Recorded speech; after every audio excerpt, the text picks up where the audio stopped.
नमस्कार, खबर तो समझिए देख रहे हैं आप। आपके साथ मैं हूं शिप्रा झा। बुलेटिन की शुरुआत करेंगे देश से जुड़ी अहम खबर से। इन दिनों कोयले की कमी से देश में बिजली संकट की चर्चा काफी तेज हो गई है, जिसे केंद्र सरकार ने महज अफवाह बताया है और ये भरोसा दिया कि देश में कहीं भी कोयले या गैस कमी से बिजली संकट नहीं होने दी जाएगी। पहले आप ये रिपोर्ट देखिए, फिर खबर तो समझिए।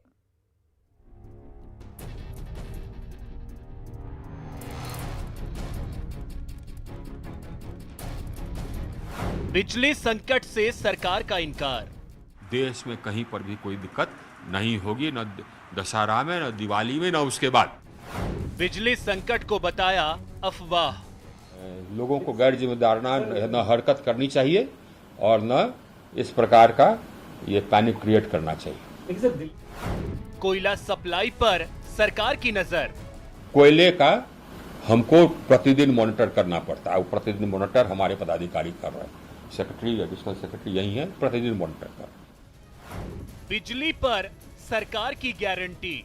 और ये इंश्योर किया जा रहा है कि जितने पावर की आवश्यकता होगी उतना पावर हम सप्लाई करेंगे।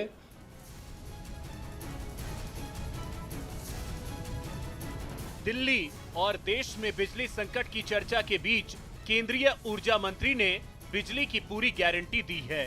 दरअसल दिल्ली के सीएम अरविंद केजरीवाल ने बिजली संयंत्र में कोयले और गैस की कमी का हवाला देकर पीएम मोदी को चिट्ठी लिखी थी। इस मामले में पंजाब और आंध्र प्रदेश के मुख्यमंत्रियों ने भी केंद्र को चिट्ठी लिखकर दखल देने की मांग की है, लेकिन इस पर केंद्रीय ऊर्जा मंत्री ने साफ किया कि बिजली संकट कोरी अफवाह है और देश में कोयले का पूरा स्टॉक है। आज के दिन में करीब 4 दिन से ज्यादा का हमारे पास एवरेज स्टॉक है। अब प्रतिदिन हमारे पास स्टॉक आता है, जैसे खपत होता है वैसे स्टॉक आता है। इस मामले में केंद्रीय मंत्री ने दिल्ली के सीएम अरविंद केजरीवाल पर न सिर्फ राजनीति करने बल्कि लापरवाही बरतने का भी आरोप लगाया। आशंका जो हुई, ये आशंका तो उनकी गलती के कारण हुआ। आपने क्यों नहीं गेल के साथ अपना करार रिन्यू कराया, क्यों नहीं किया? गजब है, इररिस्पॉन्सिबल बिहेवियर। खैर, गेल को हमने कह दिया कि गैस का सप्लाई बना रहेगा, यही नहीं पूरे देश भर में। दरअसल गैस कंपनी गेल का दिल्ली के बवाना प्लांट से गैस सप्लाई का कॉन्ट्रैक्ट खत्म होने वाला है। इसे लेकर गेल ने गैस बंद करने का मैसेज दिल्ली के डिस्कॉम को भेजा था। इसके अलावा दिल्ली में टाटा पावर ने भी ग्राहकों को लोड शेडिंग का मैसेज भेज दिया, जिस पर बिजली संकट पर चर्चा होने लगी। ने उसको सीईओ को चेतावनी दे दी है। हमने कहा कि अगली बार से इस प्रकार का वो निर्मूल एसएमएस भेजेगा, जिससे कि लोगों में पैनिक होगा, तो उस पर कार्रवाई हम करेंगे। इस मामले में केंद्रीय कोयला मंत्री ने भी ट्वीट कर कहा है कि देश में बिजली आपूर्ति पर कोई खतरा नहीं है, देश में कोयले का पर्याप्त स्टॉक है। हालांकि सरकार के भरोसे के बाद भी दिल्ली की केजरीवाल सरकार केंद्र पर हमलावर है और मोदी सरकार पर सवाल उठा रही है। Bureau report, news 18 network. अब आप खबर समझिए कि देश में कोयला संकट की बात आखिर क्यों उठ रही है। दरअसल कोयले की कमी के पीछे कुछ बड़े और अहम कारण होते हैं। बरसात के मौसम में कोयले की ढुलाई बाधित हो जाती है। भारी बारिश के चलते कई राज्यों में खदान के उत्पादन क्षमता बाधित हुई है। आमतौर पर 17 दिनों के कोयले का स्टॉक सरकार रखती है। अभी देश में 4 दिन से ज्यादा का स्टॉक मौजूद है, ऐसा बताया जा रहा है। केंद्रीय ऊर्जा मंत्री जल्द ही 17 दिनों के स्टॉक बढ़ाने का दावा भी कर रहे हैं। अब कोयला का स्टॉक लगातार बढ़ाया भी जा रहा है, ऐसी बातें भी सामने आ रही हैं। अगले कुछ महीने में कोयले का स्टॉक रेगुलर किए जाने का दावा भी है। कोल इंडिया लिमिटेड सबसे ज्यादा कोयले का उत्पादन करती है। घरेलू खनन के कोयले का लगभग 80% कोयला CIL ही तैयार करती है। बढ़ते आगे और अब बात करेंगे उपचुनाव। आरजेडी के लिए डबल चुनौती लेकर आया है।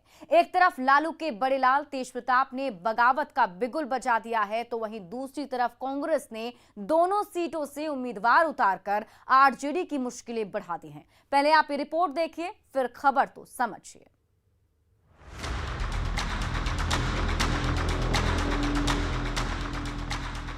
इन दो तस्वीरों को देखिए। एक तरफ तेज प्रताप की बगावत और दूसरी ओर कुशेश्वर स्थान से कांग्रेस का उम्मीदवार।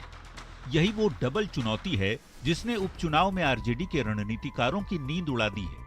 हालांकि बागी हो चुके लालू के बड़े लाल की बगावत से असहज आरजेडी ने अब डैमेज कंट्रोल करना शुरू कर दिया है। इसके तहत पहले तारापुर से तेज प्रताप समर्थित निर्दलीय प्रत्याशी संजय कुमार की नाम वापसी कराई गई और अब तेज प्रताप के कभी करीबी रहे सृजन स्वराज को युवा आरजेडी का प्रदेश उपाध्यक्ष बना दिया गया है। हालांकि तेज प्रताप का अगला कदम क्या होगा, इसकी जानकारी आरजेडी को नहीं है, क्योंकि तेज प्रताप अक्सर अपने फैसलों से पार्टी और परिवार को सिर्फ चौंकाते ही नहीं, मुश्किल में भी डाल देते हैं। लालू फैमिली में मचे घमासान ने एनडीए नेताओं को बोलने का मौका दे दिया। जेडीयू प्रवक्ता अजय आलोक ने लालू परिवार पर तंज कसते हुए कहा कि लालू परिवार में मुगलिया सियासत चल रही है। को सहारा देने के लिए बाप नहीं आएगा तो कौन आएगा? और ये लोग ये कंप्लीटली मुगलिया सियासत चल रही है इनके परिवार में। भाई भाई से लड़ रहा है, सत्ता के लिए लड़ाई हो रही है, कुछ हो रहा है, उसी में चुनाव आ गया, क्या करेंगे बेचारे, बहुत परेशान हैं ये लोग।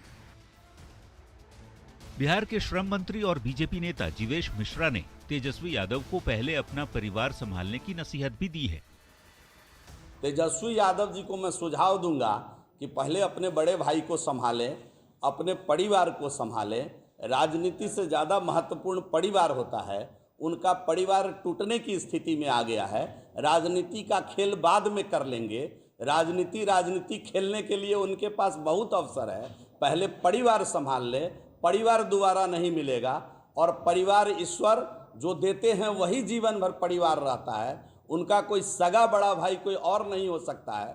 अपने भाई को आहत करके वह राजनीति में किस मुकाम पर जाना चाहते हैं, अपनी बड़ी बहन को आहत करके वो किस प्रकार की राजनीति करना चाहते हैं, ये मेरे समझ से बाहर है। लालू यादव के परिवार में विरासत की लड़ाई अब कोई छुपी छुपाई बात नहीं रही। देखना यह होगा कि तेज प्रताप के बगावती तेवर इस लड़ाई को कहां तक पहुंचाते हैं। न्यूज़ 18 के लिए पटना से अमित कुमार, धर्मेंद्र और आनंद अमृतराज की रिपोर्ट। और अब आप खबर समझिए कि क्यों आरजेडी के लिए सियासी मुसीबत खड़ी हो रही है। दरअसल लालू फैमिली में सत्ता संघर्ष तेज हो गया है। तेजस्वी तेज प्रताप यादव आमने सामने आ गए हैं और ये हर रोज आपको देखने को भी मिलता होगा। तेज प्रताप के बगावत के बाद उनके पर कतरने की कोशिश की जा रही है। तेज प्रताप के करीबी रहे सृजन स्वराज युवा आरजेडी के प्रदेश उपाध्यक्ष बनाए गए। उपचुनाव के लिए सहयोगी कांग्रेस ने आरजेडी को चुनौती दी है। उपचुनाव में दोनों सहयोगी पार्टियां आमने सामने होंगी। पहले से पारिवारिक संघर्ष के बाद कांग्रेस की चुनौती आरजेडी के लिए दोहरी परेशानी बन चुकी है। सत्ता से बाहर रहने के बाद पार्टी परेशान है। आरजेडी अब डैमेज कंट्रोल करने में कहीं ना कहीं जुटी हुई है और हर तरह से आरजेडी की तरफ से डैमेज कंट्रोल करने की कोशिश भी की जा रही है। बढ़ते आगे और अब बात करेंगे पूर्व मुख्यमंत्री राबड़ी देवी। दिल्ली से पटना लौट आई हैं। राबड़ी देवी लंबे समय से दिल्ली में बेटी मीसा भारती के यहाँ रह रही थी।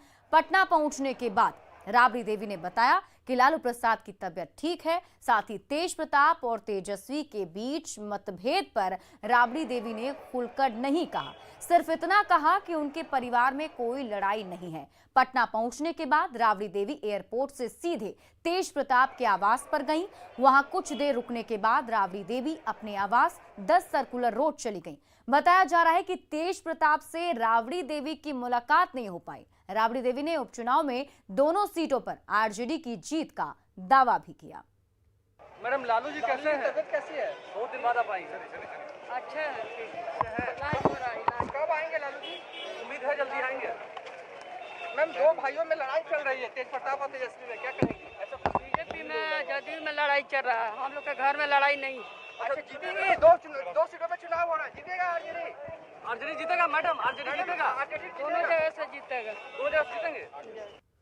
राबड़ी देवी के पटना पहुंचने के बाद उनके आवास पर हलचल बढ़ गई है। राबड़ी आवास का जायजा लिया न्यूज़ 18 संवाददाता शैलेंद्र कुमार ने।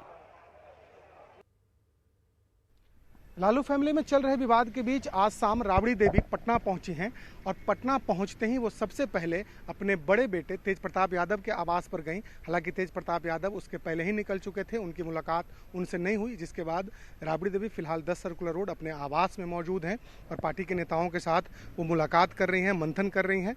पटना आने पर राबड़ी देवी ने साफ तौर पर कहा कि दोनों भाइयों के बीच में कोई विवाद नहीं है, विवाद बीजेपी और जदयू के बीच है। साथ ही साथ राबड़ी देवी ने यह भी दावा किया कि दोनों सीटों पर जहां उपचुनाव हो रहे हैं उस पर आरजेडी के उम्मीदवार जीत हासिल करेंगे। लेकिन माना यह जा रहा है कि जिस तरीके से राबड़ी देवी पटना पहुंची हैं उससे यह कहा जा रहा है कि दोनों भाइयों के बीच में जो विवाद है उस विवाद को सुलझाने के लिए वो पटना आई हैं। कैमरा पर्सन सुबोध के साथ शैलेंद्र, न्यूज़ 18 पटना। अब आप खबर समझिए कि क्यों राबड़ी देवी फैमिली मैटर को सब कुछ ठीक बता रही हैं। दरअसल राबड़ी देवी तेजस्वी तेज प्रताप के बीच सुलह चाहती हैं। राबड़ी परिवार में सब कुछ ठीक होने का दावा भी कर रही हैं। उपचुनाव से पहले पार्टी में असंतोष नहीं होने का दावा किया जा रहा है। 2 सीटों पर उपचुनाव में जीत का भी दावा किया जा रहा है। राबड़ी देवी कह रही हैं कि लड़ाई जो है वो बीजेपी और जेडीयू के बीच में चल रही है। आरजेडी में कोई भी लड़ाई देखने को नहीं मिल रही है, ऐसा राबड़ी देवी का कहना है। अब बढ़ते आगे, उपचुनाव में आरजेडी और कांग्रेस की राह अलग हो गई है। आरजेडी को अल्टीमेटम देने वाली कांग्रेस के सुर में थोड़ा बदलाव आया। पार्टी अब आरजेडी से रिश्तों के लिए उपचुनाव के नतीजे का इंतजार कर रही है। आप ये रिपोर्ट देखिए, फिर खबर को समझाएंगे। उन्होंने तो महागठबंधन को सम्मान नहीं किया, तो उनका राजनीतिक समझ में कहीं ना कहीं गलत है।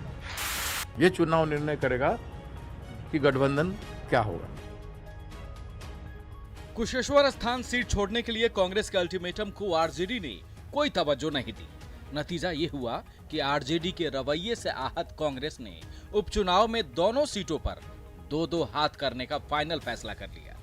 आरजेडी पर गठबंधन धर्म ना निभाने का आरोप लगाते हुए कांग्रेस के बिहार प्रभारी भक्त चरण दास ने 2 टूक शब्दों में कहा कि महागठबंधन का भविष्य उपचुनाव के नतीजे तय करेंगे। महागठबंधन की बात तो अभी उठ नहीं रहा है। उन्होंने तो महागठबंधन को सम्मान नहीं किया। ये चुनाव निर्णय करेगा कि गठबंधन क्या होगा। आरजेडी से अलग चुनाव लड़ रही कांग्रेस ने दोनों सीटों के लिए कमेटी का गठन कर दिया है। कुशेश्वर स्थान के लिए अखिलेश सिंह के नेतृत्व में कमेटी और तारापुर के लिए समीर सिंह के नेतृत्व में कमेटी का गठन किया गया है। कुशेश्वर स्थान पर कांग्रेस के लिए पार्टी के 12 विधायक प्रचार करेंगे, तो तारापुर सीट पर 7 एमएलए और एमएलसी पार्टी के कैंडिडेट के पक्ष में जनमत जुटाएंगे। तो इसलिए हम ये चुनाव जीतने के लिए लड़ रहे हैं। ये कोई फ्रेंडशिप की लड़ाई नहीं है और ये जीतने की लड़ाई है। कांग्रेस पहली बार अपनी पूरी ताकत के साथ ये दोनों चुनाव लड़ रही है। उपचुनाव में महागठबंधन की अंदरूनी लड़ाई ने एनडीए नेताओं को बोलने का मौका दे दिया है। कांग्रेस और आरजेडी के जीत के दावे को खारिज करते हुए जेडीयू के प्रदेश अध्यक्ष उमेश कुशवाहा ने कहा कि जब 2020 में साथ लड़कर कांग्रेस और आरजेडी दोनों सीटों पर नहीं जीत पाई, तो अब अलग अलग लड़कर एनडीए का क्या मुकाबला करेंगे। देख रहे हैं कि उनकी घर की हालत क्या है, क्या हालात है। दोनों भाई अलग अलग हैं। उनका एनडीए, उनका जो महागठबंधन है, महागठबंधन भी टूट गया और कोई रहा भी नहीं। उपचुनाव में आरजेडी और कांग्रेस की राह अलग हो चुकी है। आगे महागठबंधन टूटेगा या बचेगा, इस पर संशय बरकरार है, क्योंकि दोनों पार्टियों को पता है कि अलग अलग लड़कर एनडीए का मुकाबला संभव नहीं है। फिलहाल उपचुनाव में इन दोनों दलों की लड़ाई ने एनडीए को जीत के लिए गोल्डन चांस दे दिया है। न्यूज़ 18 के लिए पटना से संजय कुमार और आनंद अमृतराज की रिपोर्ट। अब आप खबर समझिए कि सहयोगी आरजेडी को कांग्रेस किस तरह से सीधी चुनौती दे रही है। दरअसल बिहार में 2 सीटों पर उपचुनाव हो रहा है। कुशेश्वर स्थान और तारापुर सीट पर कांग्रेस ने अपने उम्मीदवार जो हैं वो उतार दिए हैं। अब दोनों सीटों के लिए पार्टी ने अलग से कमेटी का गठन भी कर दिया गया है। कुशेश्वर स्थान तारापुर में पार्टी के कई विधायक एमएलसी जो हैं वो प्रचार करेंगे। कांग्रेस की यही चाल, जो कांग्रेस ने एक नई चाल बनाई है, ये चाल आरजेडी के लिए चिंता की वजह बनी हुई है। बढ़ते हैं आगे और अब बात करेंगे, राज्य पुलिस को उग्रवादियों के खिलाफ एक बड़ी सफलता हाथ लगी है। टीपीसी के 8 उग्रवादी को राजधानी के अलग अलग इलाकों से गिरफ्तार किया गया है और उनके पास से AK-56 जैसे हथियार भी जब्त किए गए हैं। इसके साथ ही पुलिस ने फायरिंग मामले के साथ ही प्रेम सागर मुंडा हत्याकांड का भी पर्दाफाश कर दिया है। रिपोर्ट देखिए, फिर खबर तो समझिए।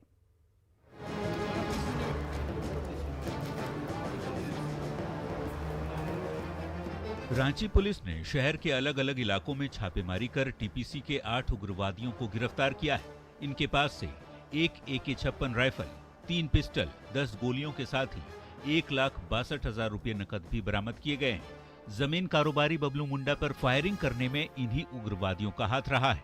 पुलिस ने फायरिंग में इस्तेमाल की गई गाड़ी के साथ ही एक बाइक और 10 मोबाइल फोन भी जब्त किए हैं। SSP की माने तो कुछ दिन पहले जमीन कारोबारी बबलू मुंडा पर जानलेवा हमला किया गया था और इस हमले में टीपीसी के हाथ होने की सूचना मिली थी। जो गाड़ी कवर किया गया स्कॉर्पियो के पिछले दरवाजे से, जिसमें उन्होंने दरवाजे को खोल के उसके बोनेट के नीचे AK-56 छिपा के रखा था। टीपीसी के यहाँ पे जो कमांडर हैं भिखन गंजू, उसके कहने पे इन लोगों ने नीरज भोक्ता के माध्यम से सेटिंग किया था और उन्हीं के द्वारा विनोद गंजू को खत्म करने का प्लान था, इरादा था। तो वहीं पुलिस ने एक और बड़े मामले का खुलासा कर लिया है। रांची में प्रेम सागर मुंडा हत्याकांड में भी टीपीसी कमांडर भिखन गंजू ही मास्टरमाइंड था और इसी के इशारे पर इरफान अंसारी ने प्रेम सागर की हत्या की थी।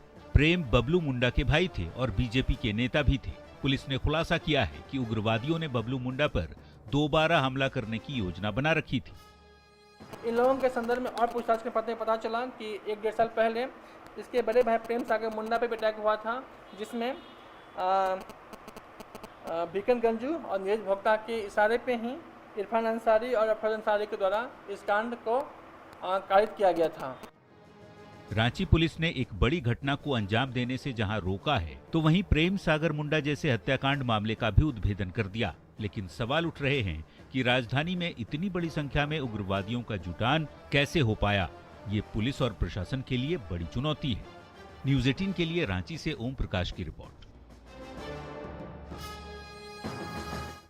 और अब आप इस खबर को समझिए कि कैसे ये बड़ी कामयाबी पुलिस के लिए है। दरअसल राजधानी में टीपीसी उग्रवादी घुसपैठ कर रहे हैं। वारदातों को अंजाम देकर पुलिस के लिए चुनौती बनते जा रहे हैं। गिरफ्तार कर पुलिस जो है इसे कामयाबी का दावा कर रही है, लेकिन उग्रवादी जो हैं वो खुलेआम वारदातों को अंजाम भी दे रहे हैं। हत्या, अपहरण जैसी वारदातों से खुलेआम चुनौती देकर पुलिस के सामने वो एक चुनौती पेश कर रहे हैं, लेकिन पुलिस है जो अपनी तरफ से कामयाबी हासिल करने की कोशिश भी कर रही है। बढ़ते हैं आगे। हजारीबाग में कोल साइडिंग के विरोध में जोरदार हंगामा हुआ है। प्रदर्शनकारियों और पुलिस के बीच में झड़प हो गई। लाठीचार्ज और पथराव के बाद बिगड़े हालात को शांत करने विधायक और SP भी पहुंचे। विरोध कर रहे लोगों का आरोप है कि जिस जमीन पर कोयला डंप किया जा रहा है उसका मुआवजा नहीं मिला। क्या है पूरा मामला, आप इस रिपोर्ट में देखिए। किसी भी तरह का हिंसा किसी के साइड से नहीं होगा। न पुलिस लाठी चलाएगी, न आप पत्थर चलाएंगे।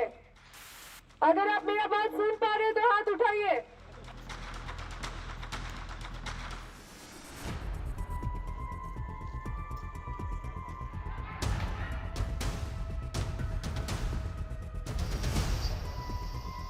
सड़कों पर खड़ी गाड़ियों की कतार और इन गाड़ियों के टूटे हुए शीशे, लोगों का हंगामा, प्रदर्शन, पुलिस का लाठीचार्ज और खदेड़े जा रहे प्रदर्शनकारी। तस्वीरें हजारीबाग के कटकमदाग प्रखंड के बांदाग साइडिंग की है, जहां मुआवजे की मांग को लेकर स्थानीय लोगों ने जोरदार प्रदर्शन किया।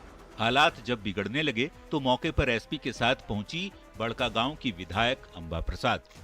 किसी भी तरह का हिंसा किसी के साइड से नहीं होगा। न पुलिस लाठी चलाएगी, न आप पत्थर चलाएंगे।